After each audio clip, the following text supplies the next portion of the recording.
आपने बहुत बार लोगों से एडवाइस सुनी होगी कि भाई म्यूचुअल फंड्स में इन्वेस्ट करना शुरू कर दो। आप टीवी पर भी एड सुनते हैं, एड्स आती हैं कि भैया म्यूचुअल फंड सही है। अब म्यूचुअल फंड्स होते क्या है, पहली बात तो बहुत सारे लोगों को यही नहीं पता।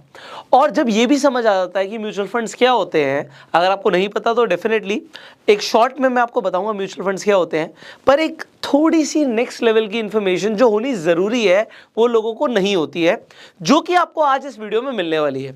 पहली चीज़ तो मैं आपको ये बता दूं कि अगर आप लॉन्ग टर्म वेल्थ क्रिएट करना चाहते हैं, इनफैक्ट आप अपनी फाइनेंशियल प्लानिंग करना चाहते हैं, ये वीडियो आपकी बहुत ज़्यादा हेल्प करेगी। हम बिल्कुल बेसिक लेवल की एजुकेशन से लेकर आपके लिए जो एक्चुअल में ज़रूरी है फाइनेंशियल नॉलेज, उसके बारे में हम बात करने वाले हैं। So this video is highly important. एक तो इस वीडियो को आप एंड तक देखिएगा, दूसरी चीज़ अगर आपको इन्फॉर्मेशन अच्छी लगती है इस वीडियो को शेयर ज़रूर कीजिएगा, और अगर आपने अभी तक इस चैनल को सब्सक्राइब नहीं किया, अभी के अभी सब्सक्राइब कर लीजिए, बेल आइकन पे क्लिक कर दीजिए, जिससे आने वाली एक भी वीडियो आप मिस ना करें। अब म्यूचुअल फंड, इसका मतलब क्या होता है? देखिए, इससे पहले जब हमने फंडामेंटल एनालिसिस सीखी थी, हमने बात करी थी कि आप स्टॉक्स को खुद से फिल्टर आउट कर सकते हो कि कौन से स्टॉक्स इन्वेस्टमेंट के लिए ठीक हैं, कौन से स्टॉक्स इन्वेस्टमेंट के लिए ठीक नहीं है। उसके बाद हमने ये भी बात करी थी कि आप चाहें तो स्टॉक्स के अंदर भी SIP कर सकते हैं, सिस्टमैटिक इन्वेस्टमेंट प्लानिंग, कि आप महीने की एक डेट पे एक ही स्टॉक पे हर महीने इन्वेस्ट कर रहे हैं। अब ये तो हो गया एक स्टॉक में इन्वेस्ट करना। अब म्यूचुअल फंड क्या होते हैं? यहाँ पर म्यूचुअल फंड्स के अंदर आपका पैसा जो है वो थोड़ा सा डाइवर्सिफाई हो जाता है। अब डाइवर्सिफाई भी अलग अलग तरीके से होता है। अलग अलग तरीके क्या है?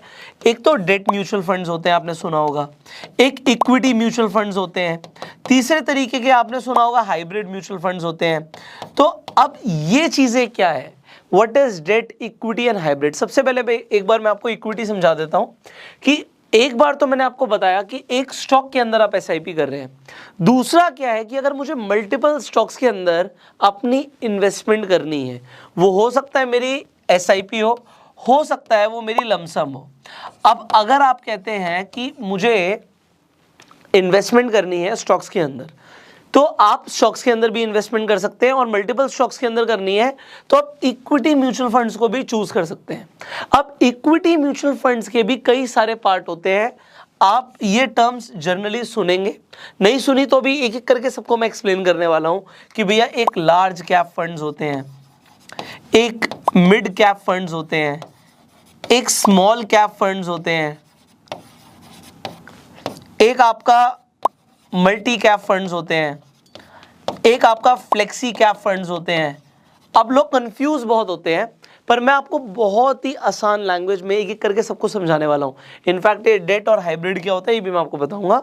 अब देखिए, लार्ज कैप फंड्स क्या होते हैं? कैप मतलब होता है मार्केट कैप। उस स्टॉक की, जब भी आप किसी स्टॉक में इन्वेस्टमेंट करते हैं, आप मार्केट कैप देखते हैं।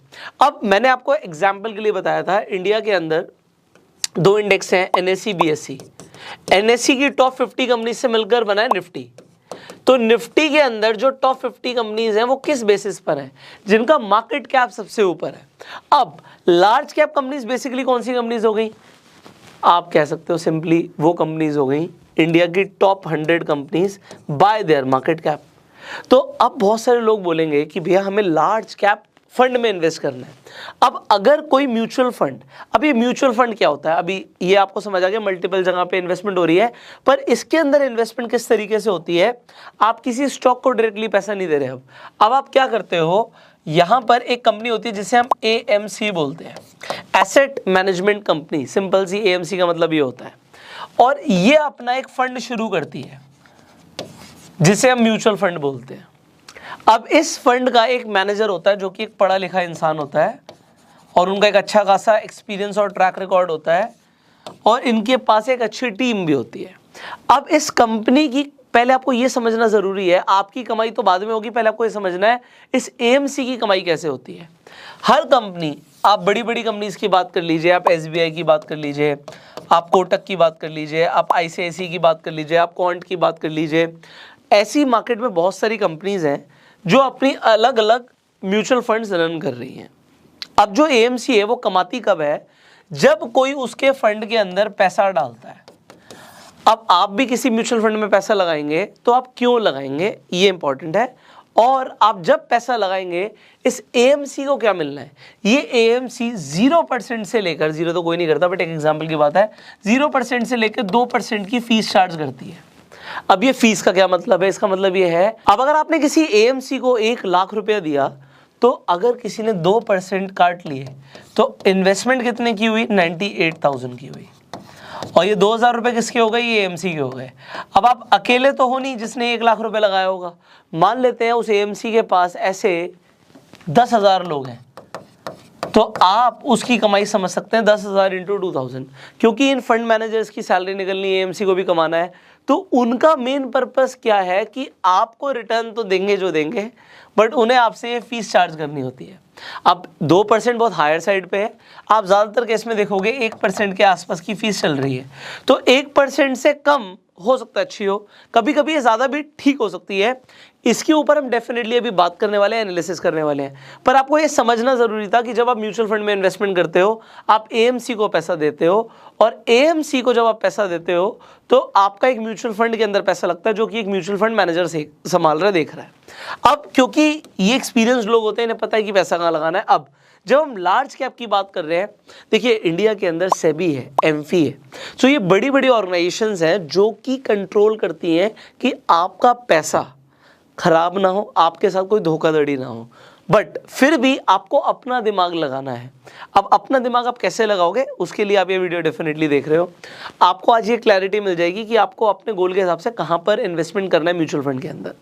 तो यहाँ पे इक्विटी के अंदर, इक्विटी मतलब स्टॉक मार्केट में आपका पैसा लग रहा है, उसके अंदर लार्ज कैप की मैंने आपको बताई कि जो कंपनीज जिनका मार्केट कैप ज़्यादा है।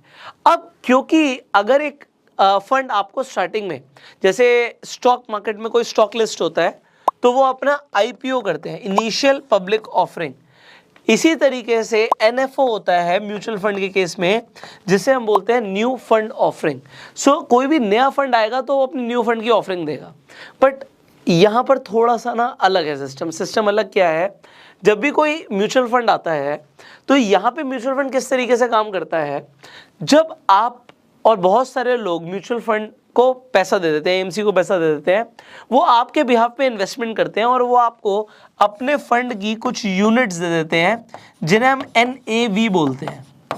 अब ये NAV जितनी ऊपर जाएगी उतना हमारा फायदा होगा, पर जब एक म्यूचुअल फंड आके कोई अपना NFO कर रहा है, न्यू फंड ऑफरिंग कर रहा है, तो वो क्या करने वाला है, वो बहुत सारे स्टॉक्स में ही तो पैसा लगाएगा और कुछ टाइम बाद जाके उसकी कुछ ग्रोथ आएगी। सो मेरे हिसाब से it is senseless to invest in NFOs।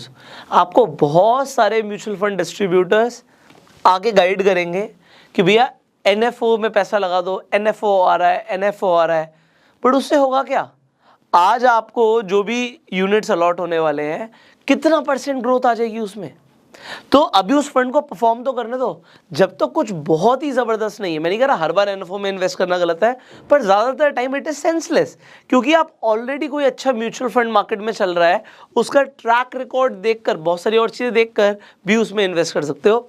तो चॉइस आपकी है, देखो पैसा आपका है, मेरा पर्पस है सिर्फ गाइड करना। सो ये NFO आपको समझाना ज़रूरी था। अब लार्ज कैप म्यूचुअल फंड के अंदर जैसे कि गाइडलाइंस होती हैं म्यूचुअल फंड कंपनीज के ऊपर कि आपको एक परसेंटेज, एक सर्टेन %, एग्जांपल लार्ज कैप है तो आपका मेजॉरिटी पैसा, एग्जांपल के लिए 70-80% पैसा आपका सिर्फ लार्ज कैप कंपनीज में लगेगा, सिर्फ 20% पैसा आप कहीं और लगा सकते हो। सिमिलरली मिड कैप क्या हो गया, मिड कैप कंपनीज जिनकी मार्केट कैप लार्ज कैप से थोड़ी सी कम है और थोड़ी सी और कम हो जाए तो स्मॉल कैप। अब एक एग्जांपल मैं देता हूँ, लोगों को बड़ा पसंद आता है कि जो लार्ज कैप कंपनीज है ना, वो हाथी हैं, ये अपनी हाथी की चाल चलती है, कहीं नहीं जाने वाली। इसका मतलब ये है कि अगर आप लार्ज कैप कंपनीज में पैसा लगा रहे हो तो आपका पैसा डूबने की जो प्रोबेबिलिटी है या आप कह सकते हो रिस्क है, वो बहुत कम है। इसके बाद जो मिड कैप कंपनीज आ जाती हैं, मिड कैप का मतलब क्या है, जिनका मार्केट कैप लार्ज कैप से कम है, यहां पर ये आ जाती हैं ऊंट। अब ऊंट जो होता है वो हाथी से तो तेज भाग सकता है, इसका मतलब है कि मिड कैप के अंदर प्रोबेबिलिटी है या चांसेस होते हैं कि वो लार्ज कैप की रिटर्न्स को आउट परफॉर्म कर सकते हैं। हर बार करेंगे नहीं करेंगे नहीं पता हमें, बट ज़्यादातर टाइम करते हैं। और इसके बाद स्मॉल कैप आ जाता है। अब आप कहोगे स्मॉल कैप में तो भैया घोड़े आ गए, सारा पैसा इसमें लगा देते हैं, पर यहाँ पर घोड़ों के साथ कुछ गधे भी होते हैं। तो यहां पर आपका रिस्क बढ़ जाता है। देखिए, ये लार्ज कैप में रिस्क कम है, मिड कैप में रिस्क लार्ज कैप से ज्यादा है, और स्मॉल कैप के अंदर रिस्क लार्ज कैप और मिड कैप दोनों से ज्यादा है। पर जितना ज्यादा रिस्क है उतने ज्यादा रिटर्न्स की भी प्रोबेबिलिटी है, पर ओवर द ईयर्स। अभी बस मुझे आपको यही समझाना है, क्लैरिटी दे दूंगा, आपको मजा आ जाएगा।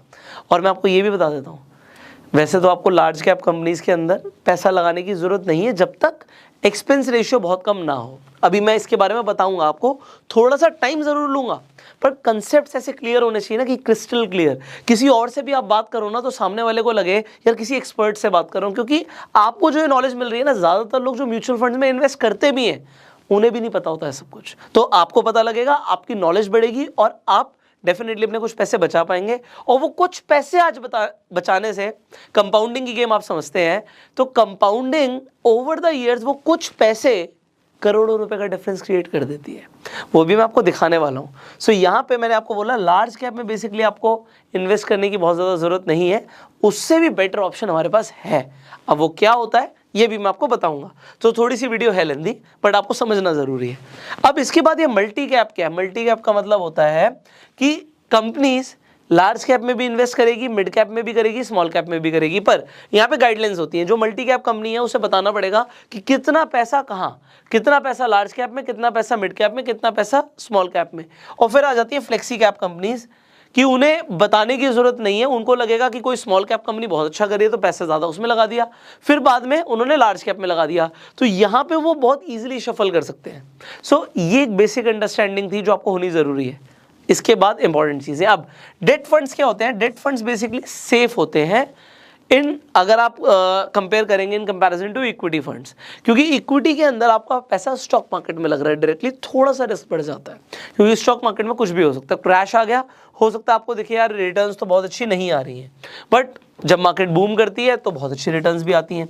पर डेट फंड्स के अंदर क्या होता है कि आपको कंपैरेटिवली एक सेफ्टी मिलती है। बट क्या आपको डेट फंड्स में पैसा लगाना चाहिए? यहाँ पे आंसर होगा टाइम होराइजन। तो इसके ऊपर जस्ट अभी मैं बात करने वाला हूँ। एंड फाइनली हाइब्रिड का मतलब क्या होता है? हाइब्रिड के अंदर कई तरीके के फंड्स आ जाते हैं। ज़्यादातर लोग हाइब्रिड को ये समझते हैं कि हाइब्रिड का मतलब हो गया इक्विटी प्लस डेट, पर इसके अलावा भी कुछ हाइब्रिड फंड्स होते हैं जो कि अभी मुझे आपको बताने बाकी हैं। सो आई होप यहाँ तक का कंसेप्ट क्लियर हो गया। अब हम इसके आगे बढ़ सकते हैं। तो अभी कंसेप्ट क्या क्लियर हुआ है कि पहली बात तो म्यूचुअल फंड क्या होता है? म्यूचुअल फंड एक फंड होता है जो कि एक एएमसी, एक एसेट मैनेजमेंट कंपनी रन करती है। इस फंड का कोई फंड मैनेजर होता है, लोग फंड के अंदर पैसा डालते हैं और उसके बदले में हमें यूनिट्स मतलब एनएवीज मिलती हैं। अब अगर हमें शेयर मार्केट के अंदर पैसा लगाना होता है तो या तो हम स्टॉक्स के अंदर पैसा लगा के एसआईपी कर सकते हैं, या फिर हमें अगर अपने पैसे को डाइवर्सिफाई करना है तो इसके लिए हम क्या कर सकते हैं? हम इक्विटी म्यूचुअल फंड चूज कर सकते हैं, जिसके अंदर हमारे पास मल्टीपल सेगमेंट्स हैं कि हम लार्ज कैप के अंदर, मिड कैप के अंदर, स्मॉल कैप के अंदर, मल्टी कैप और फ्लेक्सी कैप में पैसा लगा सकते हैं। फिर हमारे पास ऑप्शन होता है अगर हमें थोड़ा सा सेफ जाना है जिसमें रिटर्न्स कम मिलती हैं, रिस्क भी कम होता है कंपैरेटिवली, तो हम डेट फंड्स में भी पैसा लगा सकते हैं। और एक हाइब्रिड का भी ऑप्शन होता है जो भी हमें डिटेल में समझना है। अब हम आगे बढ़ते हैं। अब एक और इंपॉर्टेंट चीज़ है जो ज़्यादातर लोग आपके साथ शेयर नहीं करेंगे, पर मेरा शेयर करना बनता है बिकॉज आप इस क्रैश कोर्स में हैं and I want you to learn everything, right? So अभी एक्सपेंस रेशियो के ऊपर बहुत सारे लोग बात करते हैं, हमने भी बात करी कि भैया 0 से लेकर 2% तक कुछ भी हो सकता है। पर एक और चीज़ होती है जिससे एएमसी पैसा कमाती हैं, और अगर आपको नहीं पता तो आपको नुकसान हो सकता है, and that is exit load. अब बहुत सारे लोग मेरे से पूछते हैं सवाल कि सर आज हम म्यूचुअल फंड में इन्वेस्ट कर रहे हैं, ठीक है, हमने इन्वेस्टमेंट किया, पैसा बढ़ भी गया, अब हमें अपना पैसा चाहिए, तो क्या पैसा वापस मिल जाता है आराम से? पैसा बिल्कुल आराम से मिल जाता है, 2 दिन में आपके पास पैसा आ जाएगा। पर एग्जिट लोड काट के, अगर आपका लॉक इन पीरियड से आप पहले पैसा निकाल रहे हो तो एक एग्जिट लोड लगता है। मतलब आपने एग्जिट किया तो आपको एक लोड लगेगा। लोड मतलब अगेन कमीशन। अब ये कमीशन 1% तो एवरेज है, ये 4% तक भी हो सकती है, हाँ ये 0 भी हो सकती है। तो 0 से लेके 4% तक एग्जिट लोड लगता है अगर आप म्यूचुअल फंड्स में इन्वेस्टमेंट करते हो और लॉक इन पीरियड से पहले पैसा बाहर निकाल लेते हो। अब एग्जाम्पल के लिए आप कहते हो जी मेरा 25,000 रुपये इकट्ठा हो गया था और आपको 6 महीने के अंदर ही आपने वो 25,000 रुपये बाहर चाहिए, तो आपका अगर 1% का एग्जिट लोड लगा तो आपके 250 रुपये कट जाएंगे, बाकी के पैसे आपको मिल जाएंगे। सो ये आपको समझना ज़रूरी है। अब आपको कैसे पता लगेगा एग्जिट लोड कैसे लगता है, एक्सपेंस रेशियो क्या होता है, इसके लिए again will use a screener, तो आपका भी काम आसान हो जाएगा। I will just show you how it works. So for example अभी मैं यहाँ पे टिकर टेप यूज़ करने वाला हूँ। सो आप इसे स्टॉक स्क्रीनिंग के लिए भी यूज़ कर सकते हैं, और अभी हम म्यूचुअल फंड की भी स्क्रीनिंग इसी से करने वाले हैं। And in fact I will show you step by step जो मैंने आपको आज कंसेप्ट्स बताए हैं वो यहाँ पर कैसे आपको दिखेंगे। सो आप यहाँ पर स्क्रीनर पर जब आप क्लिक करते हैं तो आपको यहाँ पे म्यूचुअल फंड स्क्रीनर दिखेगा, मैंने ऑलरेडी खोल रखा है। अब यहाँ पर अगर आप कैटेगरी देखो तो एक, जैसे मैंने इक्विटी की बात करी, डेट की बात करी, हाइब्रिड की बात करी, तो हमने तीन बेसिकली बात करी आपसे। अब आपका हो गया कमोडिटी क्या होता है, आप चाहो तो म्यूचुअल फंड के थ्रू गोल्ड में भी इन्वेस्ट कर सकते हो, तो ज़्यादातर जो आपको यहाँ पर दिखेगा वो गोल्ड में ही आपका इन्वेस्टमेंट हो रहा है, तो आप चाहे तो डिजिटल गोल्ड भी खरीद सकते हो, आपकी चॉइस है।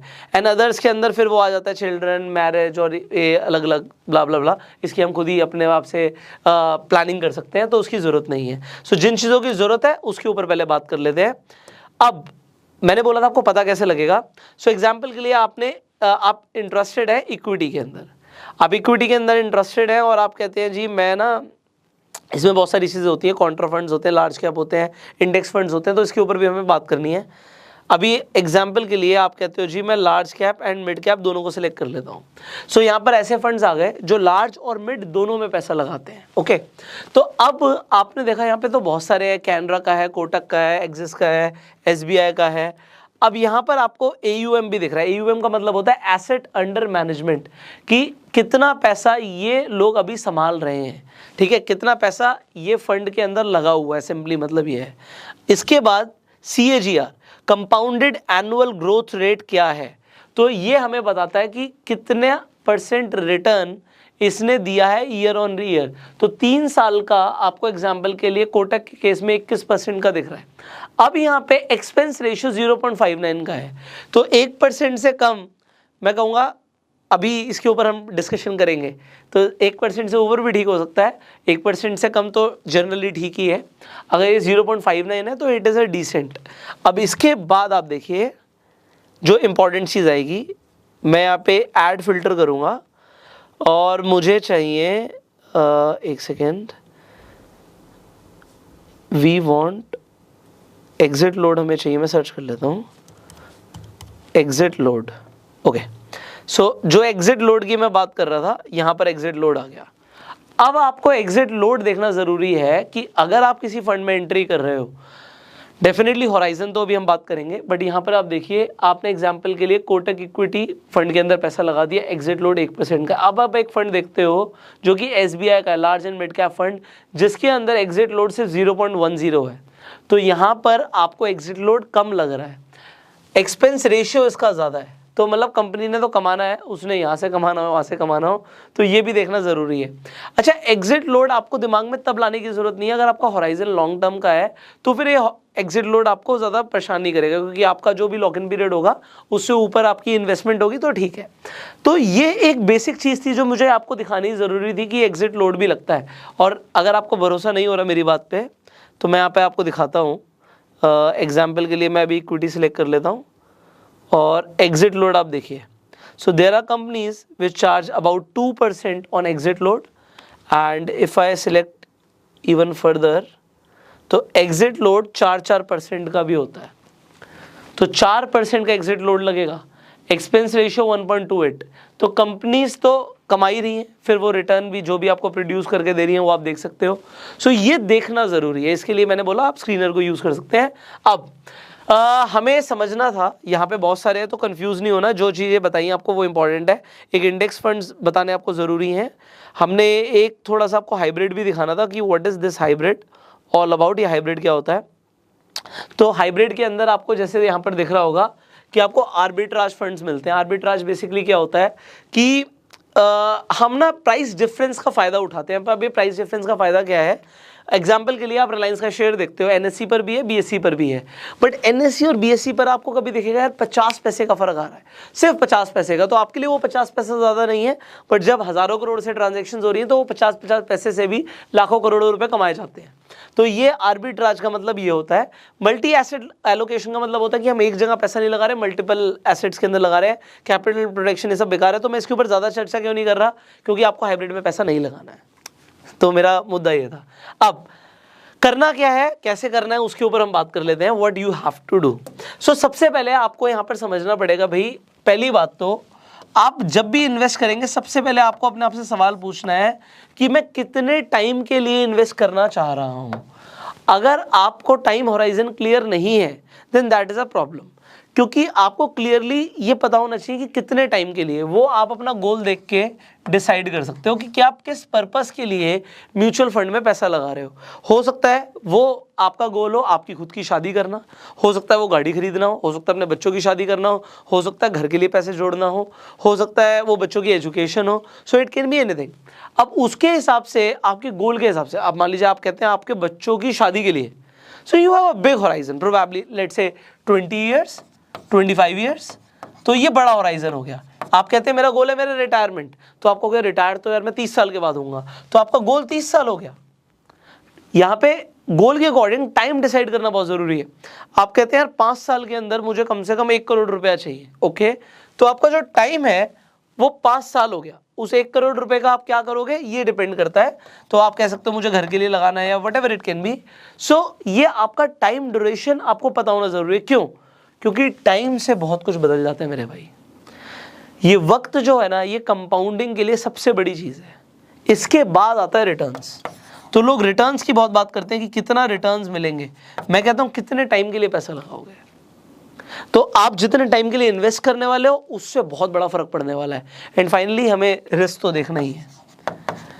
अब मैं आपको एक चीज़ बताता हूँ, जितने लॉन्ग टर्म के लिए जाओगे मैं आपको एक बात यहाँ पे बताना चाहूँगा, आपको कुछ नहीं आता, you have zero knowledge let's say. मैं कहता हूँ आप आंख बंद करके किसी भी म्यूचुअल फंड में पैसा लगा देते हो, आपको कुछ नहीं पता। अगर आपका टाइम होराइजन ज़्यादा है तो हर म्यूचुअल फंड आपको पैसा कमा के देगा। हर म्यूचुअल फंड में पैसा बनता है, ऐसा कोई म्यूचुअल फंड नहीं है इसमें पैसा नहीं बनता। अब वो हम अभी इक्विटी की बात कर रहे हैं, आप अगर डेट म्यूचुअल फंड्स की भी बात करोगे, डेट में तो आपको शॉर्ट ड्यूरेशन में भी पैसा बनता है। सो डेट पे भी मैं फोकस नहीं हूँ ज़्यादा, क्योंकि आपके जो गोल्स मीट कराने हैं वो यहीं से हो जाएंगे। तो डेट आप बेसिकली तब कंसीडर करना जब आपका टाइम होराइजन 2 साल के आसपास का हो। अगर आपका टाइम होराइजन 2 साल से ज़्यादा है ना तो सिर्फ इक्विटी, और 2 साल से कम है तो आपके पास और भी ऑप्शंस होते हैं। तो debt mutual funds only then you consider, otherwise you consider equity. अब अगर आप इक्विटी पे फोकस्ड हो और आपका टाइम होराइजन 2 साल से ज़्यादा का है, तो अब हमें बात समझनी है 2 साल से ज़्यादा आप क्या चाह रहे हो। आप कितना टाइम हो गया, टाइम क्लियर हो गया, 2 साल से ज़्यादा कुछ भी आप बोल सकते हो, 2 हो गया, 5 हो गया, 10 हो गया, 20 हो गया, 30 हो गया। उसके बाद रिटर्न्स और रिस्क, इन 3 चीज़ों के ऊपर ही हमारी पूरी म्यूचुअल फंड इन्वेस्टमेंट डिपेंड करती है। तो अगर मेरा टाइम ज़्यादा होगा तो मैं ज़्यादा रिस्क ले सकता हूँ, और मेरा टाइम कम होगा तो मैं कम रिस्क ले सकता हूँ। अगर आपको इतनी सी बात समझ आ गई ना, अभी हम आगे बढ़ने वाले हैं। मैंने बोला अगर मेरे पास टाइम ज़्यादा है, तो ज़्यादा का मतलब क्या है? ज़्यादा का मतलब है 5 साल से ज़्यादा। अब 5 साल से ज़्यादा होता है और 5 साल से कम कम होता है, आप इतना समझ लो। अगर आपके पास 5 साल से ज़्यादा का टाइम होराइजन है तो आप रिस्क ज़्यादा ले सकते हो मेरे भाई। और अगर आप ज़्यादा रिस्क ले सकते हो तो आप कहाँ पे इन्वेस्ट कर सकते हो, अब आप देखते जाइए। अगर आपके पास टाइम होराइजन ज़्यादा है तो आप लार्ज कैप में इन्वेस्ट मत करो। अगर आपका 3 से 5 साल का टाइम होराइजन है, आप मिड कैप चूज कर लो, और 5 साल से ऊपर है then these 3 options are for you. 5 years plus के लिए मैं आपको रिकमेंड करूंगा go for flexi cap funds. अगर आपके पास 5 साल से ज़्यादा का टाइम ड्यूरेशन है, फ्लेक्सी कैप फंड्स आपके लिए बहुत बढ़िया हैं। और प्लस अपनी सेफ्टी बढ़ानी हो तो फिर मैं आपको इंडेक्स फंड्स भी रिकमेंड कर दूंगा। अब ये इंडेक्स फंड्स क्या होते हैं जल्दी से समझते हैं। देखिए हमें ना 2 चीज़ें समझनी है। एक होते हैं एक्टिव फंड्स जिन्हें एक्टिवली मैनेज किया जाता है, और इसके लिए थोड़ी सी फीस, जो कि आप कह सकते हो कि एक्सपेंस रेशियो होता है, वो थोड़ा सा ज़्यादा होता है। एक होते हैं पैसिव फंड्स। पैसिव फंड्स का मतलब क्या होता है कि इनको ज़्यादा मैनेज करने की ज़रूरत नहीं होती। क्यों नहीं होती? ऐसा नहीं है कि आपका पैसा वेस्ट होगा, क्यों नहीं होती। एग्जाम्पल, आप निफ्टी 50 के हिसाब से इन्वेस्ट करते हो या निफ्टी नेक्स्ट 50 के हिसाब से इन्वेस्ट करते हो, तो निफ्टी 50 के अंदर जो 50 कंपनी है सारा पैसा उन्हीं में लगना है, और उसी प्रोपोर्शन में लगना है जिस प्रोपोर्शन के अंदर वो निफ्टी 50 के अंदर है। तो यहाँ पे जो पैसिव फंड्स हो गए, बेसिकली इंडेक्स फंड्स बहुत पॉपुलर हो रहे हैं क्योंकि इसके अंदर फीस कम होती है और पैसा इंडिया की टॉप 50 कंपनीज में लग रहा है। तो ऐसा वॉरेन बफे ने एक बार एक शर्त रखी थी। एक उन्होंने फंड हाउस को बोला कि तुम S&P 500, जैसे इंडिया के अंदर निफ्टी 50 है, यूएस के अंदर होता है S&P 500 इंडेक्स है, इसमें 500 कंपनीज है। तुम कुछ कर लो, तुम S&P 500 की रिटर्न्स को बीट नहीं कर सकते। अब ये जो शर्त लगी, इसका रिजल्ट ये आया कि Warren Buffett was right. Index की रिटर्न्स ने एक्टिवली मैनेज फंड की रिटर्न को बीट कर दिया। तो इंडेक्स के अंदर रिटर्न्स अच्छी मिलती हैं। आप चाहो तो सबसे पहले इन्वेस्टिंग इंडेक्स से शुरू कर सकते हो, और अगर आपका टाइम होराइजन ज़्यादा है तो इंडेक्स के अलावा भी आप बढ़ सकते हो। क्यों? क्योंकि फिर वहाँ पे होराइजन बड़ा हो जाता है इन टर्म्स ऑफ कंपनीज। यहाँ पे सिर्फ टॉप 50 कंपनीज थी, बट कोई ऐसी कंपनी है जो टॉप 50 के अंदर आ सकती है, आज नहीं है तो 5 साल में आ सकती है। तो एक फंड मैनेजर दिमाग लगा के उसे चूज कर सकता है, और हो सकता है जब हमारा होराइजन बड़ा है तो फ्लेक्सी कैप के रिटर्न्स बहुत अच्छी आपको रिटर्न्स प्रोड्यूस करके दें।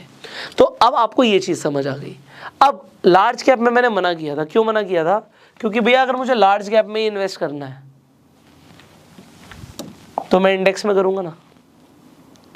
जो इंडेक्स इन्वेस्टिंग है, अगर मेरे को लार्ज कैप में ही करना है तो निफ्टी 50 से बढ़िया क्या है भाई? निफ्टी 50 में पैसा डाल दिया, इंडिया की टॉप 50 कंपनीज, डाइवर्सिफिकेशन भी हो गया, एक्सपेंस रेशियो भी कम लगा। तो लार्ज कैप के नाम पे मैं एक्सपेंस रेशियो भी ज़्यादा दूं। तो अब आप थोड़ा सा दिमाग और थोड़ी सी समझदारी के साथ म्यूचुअल फंड को चूज करने का डिसीजन ले सकते हो। अब आप, जैसे मैंने बोला, भाई फ्लेक्सी कैप कंपनी कौन सी अच्छी हो सकती है, again choose a screener. Screener पे आपको काफ़ी सारी चीज़ें मिल जाएंगी। तो टिकर टेप पे एग्जाम्पल के लिए मैं यहाँ पे सब कुछ हटा देता हूँ, मैं रीसेट ऑल कर देता हूँ, just a second. Okay, can you see the screen? या परफेक्ट। ओके, तो हमने रीसेट कर दिया है। अब हम आ जाते हैं, सबसे पहले हम इक्विटी के लिए इंटरेस्टेड हैं। तो इक्विटी के अंदर हमने बोला flexi cap funds. Okay, we can see flexi cap funds now. अब इसके अंदर आप यहाँ पर फंड्स देख रहे हो, यहाँ पे CAGR देख रहे हो। मैं कहूँगा 3 साल की जगह कम से कम 5 साल की तो आप देखिए। आपको जो कंपाउंडेड एनुअल ग्रोथ रेट है वो कम से कम 5 साल की देखनी चाहिए। तो यहाँ पे हमें मिल जाएगा ऑप्शन रिटर्न्स में। आप CAGR यहाँ पे एग्जाम्पल के लिए 5 साल भी आएगा ऑप्शन, ये 5 ईयर्स आ गया। तो मैं 10 साल क्यों नहीं चूज़ कर रहा? हो सकता है कुछ फंड्स ऐसे हो जो 10 साल पुराने हो ना, आप चाहें तो वो भी चूज़ कर सकते हैं यहाँ पे। अब आप देखिए, तो हमें सिर्फ और सिर्फ 3 साल से मतलब नहीं है। आप देखिए, एक फंड जो दिखा रहा है कोटक का फ्लेक्सी कैप फंड, जिसने 3 साल में 13% रिटर्न प्रोड्यूस करी है, उसने 5 साल में सिर्फ 7% करी है। सो जो 5 साल में अच्छा परफॉर्म कर रहा है वो हमारे लिए ज़्यादा बेटर है। अब कौन फ्लेक्सी कैप फंड्स ने पिछले 3 साल में 38% रिटर्न प्रोड्यूस करी है, जो कि अगर हम यहाँ पर देखें 5 साल में 19% है। अब 19% की रिटर्न 5 साल में एक अच्छी रिटर्न मानी जाती है। अब मुझे ये देखना है कि इसका एक्सपेंस रेशियो क्या है। 0.58 आ गया। ओके, तो मैंने 10 साल का आपको एग्जांपल दिया था, हो सकता है वो फंड 10 साल पुराना ना भी हो। अब हमने एक और चीज़ की भी बात करी थी, वो भी हम यहाँ पे फिल्टर लगा देते हैं, and that was exit load. तो एग्जिट लोड भी देख लेते हैं यहाँ पर। तो एग्जिट लोड अभी यहाँ पर हमें नहीं दिख रहा है। अब इस फंड की अगर आप इन्वेस्टमेंट करना चाहते हैं इस फंड के अंदर, तो आपको क्या देखना है यहाँ पर, बेसिकली यहाँ पे कुछ चेकलिस्ट मिल जाएंगी। अगर आप वो चेकलिस्ट देख के इन्वेस्टमेंट करोगे तो आपके लिए बेटर है कि भैया इसका एक्सपेंस रेशियो ठीक है, रिटर्न्स FD से अच्छा, रेड फ्लैग नहीं है, रिटर्न्स अच्छे प्रोड्यूस कर रखे हैं। उसके बाद आप इनका थोड़ा सा ना फंड मैनेजर चेक करो, जो भी इस फंड को रन कर रहे हैं वो है कौन और उनकी प्रोफाइल क्या है। तो यहाँ पे जैसे अंकित नाम आ गया, यहाँ पे अंकित पांडे, संदीप टंडन, संजीव शर्मा, ठीक है, वसव सहगल। तो इनका AUM कितना है? 11,000 करोड़ मैनेज कर रहे हैं आदमी, 1400 करोड़ रुपए मैनेज कर रहे हैं, ऑलमोस्ट 10,000 करोड़, 11,000 करोड़। तो ये बहुत बड़ा अमाउंट को मैनेज कर रहे हैं। उसके बाद आप यहाँ पर पीयर कंपैरिजन भी देख सकते हो कि इस फंड के अलावा आपके पास और क्या ऑप्शंस हैं। तो आपको मान लीजिए कोटक फ्लेक्सी कैप फंड मिलता है, HDFC मिलता है, फिर उनकी रिटर्न्स क्या रही हैं, क्या परफॉर्मेंस रही है, वो भी आपको दिख रही है। So you can do a peer comparison and then you can decide कि आपको कहाँ पर इन्वेस्टमेंट करना है। सो बेसिकली मैंने एक एग्जांपल दिया, this is not any advice कि आप इस फंड में पैसा लगाओ, अपनी एनालिसिस के बाद ही आप पैसा लगाना। आप जब भी आपको इन्वेस्ट करना है, आप कैसे करोगे म्यूचुअल फंड में इन्वेस्टमेंट? आप सिंपली अपने डीमेट अकाउंट से कर सकते हो। मैंने आपको बताया हुआ, आप अपस्टॉक्स पर जाके अपना फ्री में डीमेट अकाउंट खुलवा सकते हो, लिंक डिस्क्रिप्शन कमेंट बॉक्स में है। तो एग्जांपल के लिए अपस्टॉक्स पर जब आप डिस्कवर पर जाते हो, आपको म्यूचुअल फंड दिखता है। आप म्यूचुअल फंड के अंदर आपने यहाँ पर जो भी म्यूचुअल फंड चूज किया उसे देख सकते हो। इसके अलावा अगर आपको इंडेक्स फंड देखना है वहाँ पे, या फिर आप सेक्टर वाइज इंटरेस्टेड हो, तो आप उस तरीके से भी चूज कर सकते हो म्यूचुअल फंड को। एंड जो भी फंड आ रहा है उसको आप सर्च करके you can invest their. So example के लिए हमने यहाँ पे बात ही करी थी, तो अगर आप पीयर कंपैरिजन की भी बात करते हो तो यू कैन चेक कि भाई मुझे कौन की जगह कोटक को भी एक बार चेक करना है। So you can definitely go ahead with Kotak. आप यहाँ पे कोटक का भी चेक कर सकते हो कि भाई इसका यहाँ पे इन्वेस्टमेंट चेकलिस्ट क्या है, रिटर्न्स क्या है, एक्सपेंस रेशियो क्या है, एंड कोई रेड फ्लैग तो नहीं है। सो आप, जैसे मैंने बताया कि आप खुद से अपने म्यूचुअल फंड इन्वेस्टमेंट कर सकते हो, तो इसके लिए आपको किसी की जरूरत नहीं है। अब देखिए क्या है, यहाँ पर एक और कंसेप्ट है, वो भी मैं आपको जल्दी से समझा देता हूँ। कुछ लोग कहते हैं एसआईपी करें या लमसम इन्वेस्टमेंट करें। अब यहाँ पर एक चीज़ आपको अपने आप से पूछनी है। पहली बात तो आप डेफिनेटली मार्केट को देखो। एसआईपी जब आप कर रहे हो तो आप मार्केट वॉलेटिलिटी से प्रोटेक्टेड हो, बट आप लमसम तब कर सकते हो जब आपको लगे यार बाजार तो बहुत ही ज़्यादा टूटा हुआ है। अगर बाजार बहुत ज़्यादा टूटा हुआ है, एग्जांपल आपने कोरोना वायरस के टाइम पे देखा बाजार बहुत ज़्यादा टूटा हुआ है, आपने उठा के, आपके पास एग्जांपल 5 लाख रुपए थे, आपने उठा के डाल दिया, यार मुझे इस 5 लाख की आज ज़रूरत नहीं है, बट ओवर द ईयर्स मुझे पता है अच्छी रिटर्न्स मिलेंगी क्योंकि बाजार आज बहुत ज़्यादा टूटा हुआ है। उस टाइम पे एसआईपी से ज़्यादा फायदा लमसम का हो जाएगा। अब इसके लिए एग्जाम्पल, क्योंकि हम एसआईपी का ले रहे हैं, मैं एक आपके लिए यहाँ पर एक एसआईपी कैलकुलेटर भी खोल देता हूँ। सो अपस्टॉक्स पर ही जाके जब आप अपना अकाउंट खुलवा लेंगे, लिंक डिस्क्रिप्शन कमेंट बॉक्स में डाल दूंगा मैं अपस्टॉक्स का, अगर आपके पास अभी तक डीमेट अकाउंट नहीं है अपस्टॉक्स पर, सो you can open your free demat account. यहाँ पे मैं अपस्टॉक्स को क्यों रिकमेंड कर रहा हूँ, क्योंकि इनकी कोई भी एनुअल मेंटेनेंस फीस भी नहीं होती। कई बार लोग कहते हैं कि अभी हमने कहीं अकाउंट खुलवाया था और वहाँ पर मेरे को एनुअल मेंटेनेंस फीस लग रही है बहुत ज़्यादा, तो अपस्टॉक्स का सबसे बड़ा फायदा क्या है, फ्री में अकाउंट खुलता है और कभी लाइफ टाइम कोई फीस नहीं ली जाती। So this is a very good broker, क्योंकि डिस्काउंट ब्रोकर्स भी, इनकी फीस भी कम होती है। सो यहाँ पर मैंने एग्जांपल लिया हुआ है, किसी ने 5 लाख रुपए इन्वेस्ट कर दिया एक बार में, और एक्सपेक्टेड रिटर्न्स हमने उसकी लगा दी भाई 15%, कि ओवर द ईयर्स उसे 15% आएगा। आप फ्लेक्सी कैप फंड्स में जाके देख सकते हो कि 15% के से ज़्यादा भी रिटर्न्स कई फंड्स ने दिए, बट हम एक मॉडरेट रिटर्न 15% लेके चलते हैं, निफ्टी ने भी दी है तो इंडेक्स से भी मिल जाएगी वो, और उसने इन्वेस्ट करके भूल गया वो। तो यहाँ पर अगर मान लीजिए उसने अपने फ्यूचर के लिए, रिटायरमेंट के लिए, बच्चों के लिए इन्वेस्टमेंट कर दी और उसने 30 साल के लिए इन्वेस्टमेंट कर दी, तो उसका 5 लाख रुपए एक ही बार इन्वेस्ट किया, इन्वेस्ट करके भूल गया, वो कितना पैसा हो जाएगा? यहां पर आप देख सकते हो 3,31,00,000 रुपए। और अगर 1% की रिटर्न से क्या होता है, जादू देखना चाहोगे? 15 की जगह अगर 16% की रिटर्न मिलती तो सीधा 1 करोड़ रुपए की जंप है, वो 4 करोड़ हो गया।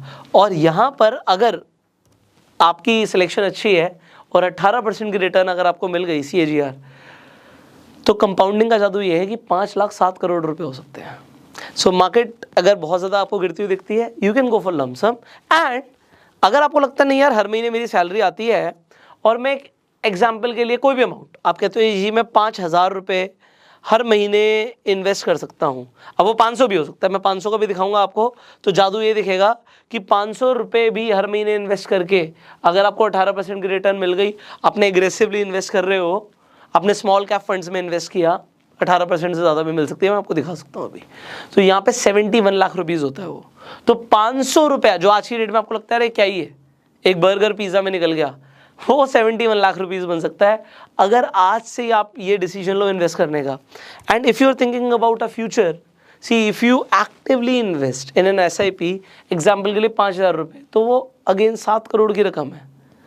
अब यहाँ पे हमने इन्फ्लेशन एडजस्ट नहीं किया, इसका मतलब ये है कि डेफिनेटली यार 7 करोड़ रुपए मिलेगा भी तो 30 साल के बाद, होगा भी तो 30 साल के बाद, तो 30 साल के बाद 7 करोड़ रुपया आज का 7 करोड़ नहीं होगा, हो सकता है वो आज का आपको कम दिखे क्योंकि इन्फ्लेशन एडजस्ट होगा, बट फिर भी ये बहुत बड़ा अमाउंट होगा क्योंकि आप तो हर महीने 5-5 हज़ार करके जमा करते गए ना। कोई इंसान का भी 5,000 छोड़ो मैं 2,000 कर सकता हूँ, तो 2,000 ही सही है यार। 2,000 रुपए की इन्वेस्टमेंट भी 2 करोड़ ऑलमोस्ट 3 करोड़ होती है। आप देखो 2 करोड़ 86 लाख सही है। अगर आप आज से इन्वेस्टमेंट शुरू करते हो तो और यहाँ पर एक हमने वीडियो बनाया था, अगर आपने नहीं देखा तो एक फाइनेंशियल एजुकेशन के ऊपर बहुत अच्छा वीडियो है कि आप जितना लेट शुरू करते हो उतना पीछे रह जाते हो। आई बटन पे लिंक, आप जाके ज़रूर देखिएगा कि अमीर लोग अमीर क्यों बन रहे हैं। So it is a very interesting video. Finally I hope आपको इस सीरीज़ में बहुत मज़ा आ रहा होगा, बहुत कुछ सीखने को मिल रहा होगा। म्यूचुअल फंड्स को समझाने की मैंने काफ़ी कोशिश करी आज आपको। अब फाइनली अगर आपको ये वीडियो इंटरेस्टिंग लगी, वैल्यूएबल लगी, तो इस वीडियो को शेयर जरूर कीजिएगा। एक और चीज़ है, म्यूचुअल फंड्स के ऊपर हमने एक और वीडियो बनाया हुआ है जिसमें हमने आपकी गोल प्लानिंग भी कराई हुई है। अगर आपको गोल प्लानिंग करनी है, वो वीडियो भी बहुत इंपॉर्टेंट है। आई बटन पे लिंक दे दूंगा, उस वीडियो को भी आप जाकर देख सकते हो। जो आज आपको हाइब्रिड और डेट को अगर आपको डिटेल में समझना था, उसमें मैंने थोड़ा सा ज़्यादा टाइम लिया हुआ, क्योंकि ये क्रैश कोर्स का पार्ट है। थोड़ा टाइम में कम ले सकता था, बट फिर भी वीडियो लंबी बन जाती है क्योंकि बहुत सारी चीज़ें आपके साथ शेयर करने के लिए। सो you can definitely watch that video. अगर आपको गोल प्लानिंग करनी है, go and watch that video, जो आई बटन पे लिंक है। इनफैक्ट मैं एंड स्क्रीन पर भी उसी का आपको लिंक डाल दूंगा, you can see that video. So I hope you enjoyed this video. Share this video, अपना प्यार देने के लिए लाइक कर दीजिए। कुछ सवाल है आप कमेंट्स कीजिए, नेक्स्ट वीडियोस में हम उनका आंसर देने की कोशिश करेंगे। एंड अगर आपके पास अपस्टॉक्स पर अभी तक डीमेट अकाउंट नहीं है, लिंक डिस्क्रिप्शन कमेंट बॉक्स में है। और अगर आपको अपनी खुद से स्क्रीनिंग करनी है, चूज करना है right mutual fund, you can use Tickertape. Tickertape का भी लिंक डिस्क्रिप्शन कमेंट बॉक्स में है। So I will see in the next video. Till that time you go self made. एक bonus tip भी दे ही देता हूं मैं आपको जाते जाते। कई लोग ना आपको बोलेंगे, सर आप ना फंड ऑफ फंड में पैसा लगा लो। म्यूचुअल फंड तो बहुत लोग बेच रहे हैं मार्केट में। अब ये फंड ऑफ फंड क्या होता है आपको कंफ्यूजिंग लगेगा, बट वो आपको पता है कैसे एक्सप्लेन करेंगे। फंड ऑफ फंड का मतलब सर क्या है कि आप एक म्यूचुअल फंड में क्यों पैसा लगा रहे हो, आप 5 म्यूचुअल फंड में पैसा लगा सकते हो। तो कहीं तो अच्छी रिटर्न्स मिलेगी, तो आपको रिटर्न्स बहुत अच्छी मिलेंगी। उस इंसान को बोलना, भैया घना मूर्ख बना रहे हो आप हमें। पहले तो वो 5 जो म्यूचुअल फंड्स हैं उनका भी एक्सपेंस रेशियो होगा, अब आपने सीख लिया ना। और फिर अब इस फंड ऑफ फंड का भी एक्सपेंस रेशियो दूं मैं, दो बार एक्सपेंस रेशियो। क्या बात है। आप मेरी वीडियो शेयर कर देना, आपको भी समझ आ गया होगा कि कैसे इन्वेस्टमेंट करना है, और उन्हें भी समझ आ जाएगा कि अब आप लोग मूर्ख नहीं बनेंगे।